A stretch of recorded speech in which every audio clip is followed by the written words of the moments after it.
I listed him, I wrote through a very rough draft of the first one. I listed Mo as a source of inspiration and the dedication for that. And like the day I posted it, he was like, "Hi Micah, I can help you out with this, would you like?" And we started working together and it's been a ride ever since. Did you know each other prior?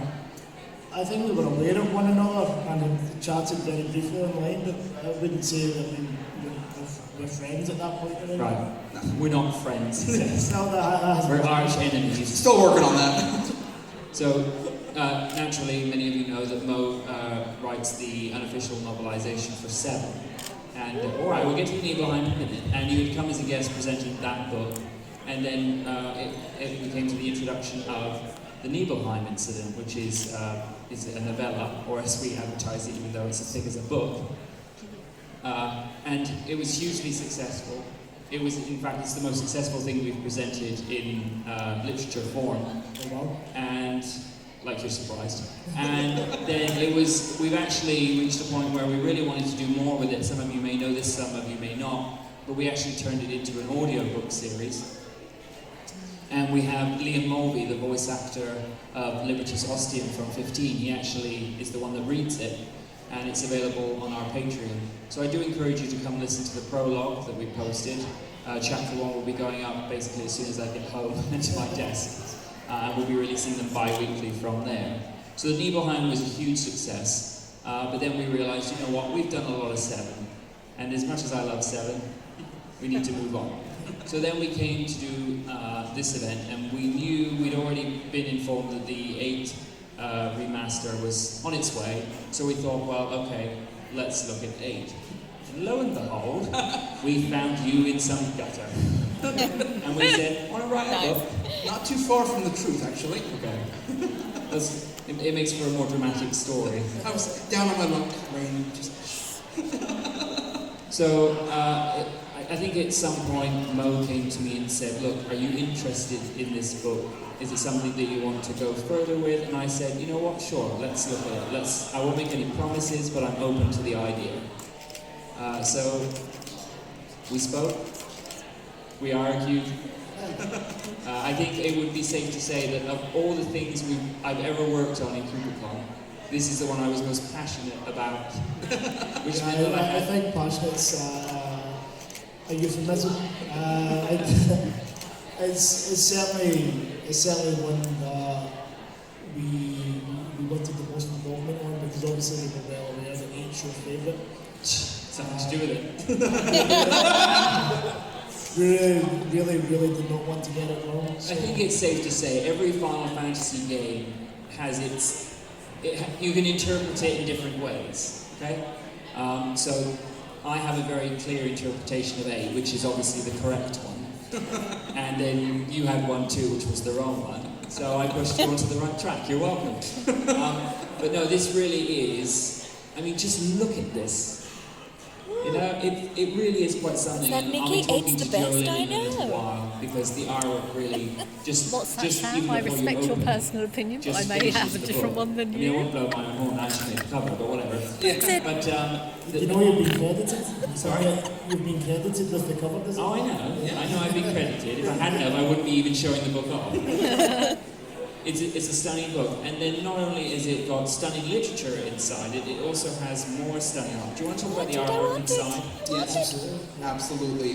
Kaylee, who is, she was over there by herself. She's cosplaying as Christus. I don't think she's there at the moment, but we were very, very grateful.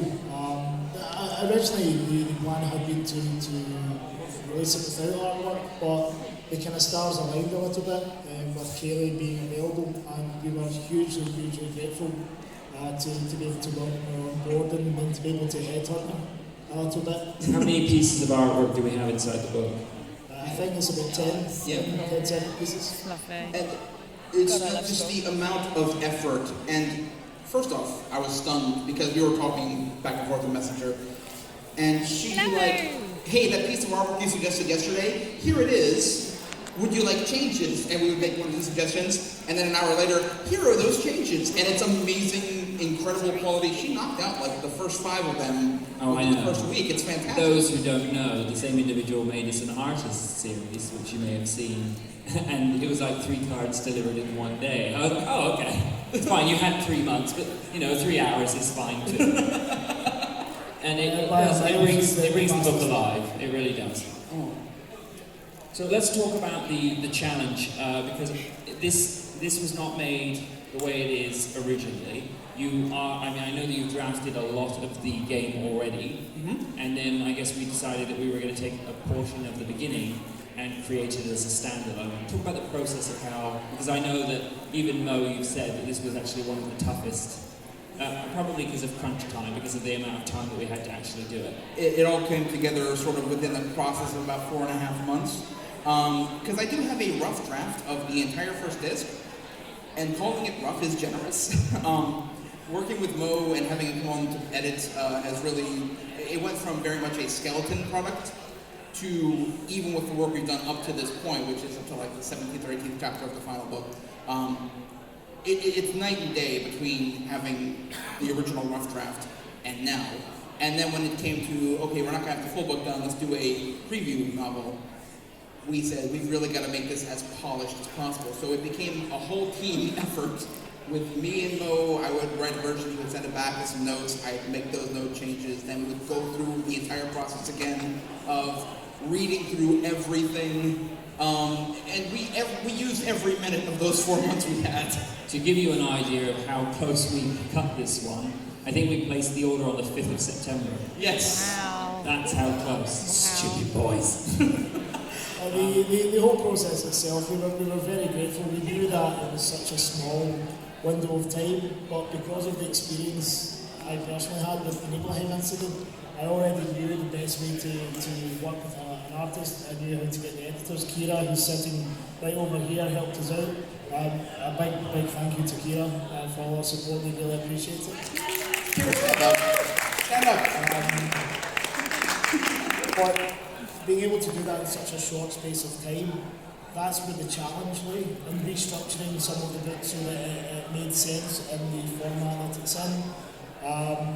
The time scale, I think, was the issue, rather than anything else. Everything else would have I did consider postponing the event, but then I was like, maybe not. As I said earlier, I was very, I was optimistic, but I was also cautious because, as it's been said, 8 is my favourite, but I'm delighted with it. I really am. I was very concerned because, and it was silly things, by the way. It wasn't like, it was like when I think of Balam, I don't like to see the word academy. I like to see the word schools because you see a headmaster. And I prefer what was it? It was the military academy was the original. Military over, what was the word? Academy? No, what's the word? Mercenary. Mercenary. They describe it as a mercenary, and then the word military came up, and I was like, well, no, because, Galbadia has more of that military feel to it. Anyway, there was a lot of things, but overall, when all was said and done, and you guys finally caved, I'm delighted with this. I very much look forward to adding this to my shelf. Thank you. Where it will prominently be displayed as the time I got my own way. I think as well, one of the things that you'll appreciate, anyone that's been part of the Kupocon community for some time, we have layer upon layer upon layer of Easter eggs in there. Yeah. Some are other references. I know some of them, and I spotted a few along the way too. There's an artwork in there as well. One of Kaylee's artwork is an Easter egg for this event, so keep an eye out for that. There is a lot of Easter eggs in there. Some of them not so obvious. Some to the staff were, oh, thanks very much. It's really great. It's stunning. It's fantastic. And really, it's been... This is amazing because I've never had an entire team work on something that I've written. I'm just like some random fanfiction.net writer. Mm-hmm. And then to have, you come on board to oversee it and seriously, you had a great idea and it really helped push the whole thing together. Mo came on board with the editing, and we had 3 people. We had Kira, we had Tabitha, we had Jenny, and then Kaylee even threw in. So this is the thing. And that doesn't even count Joe Lynn's artwork. Yeah. Oh yeah, and of course, I was the one that did the cover. Well, it just shows that when you come together to collaborate something, you can really produce something quite incredible. It's fantastic. I'm amazed at how it turned out, especially with the time crunch. It's like, it came together wonderfully. If you have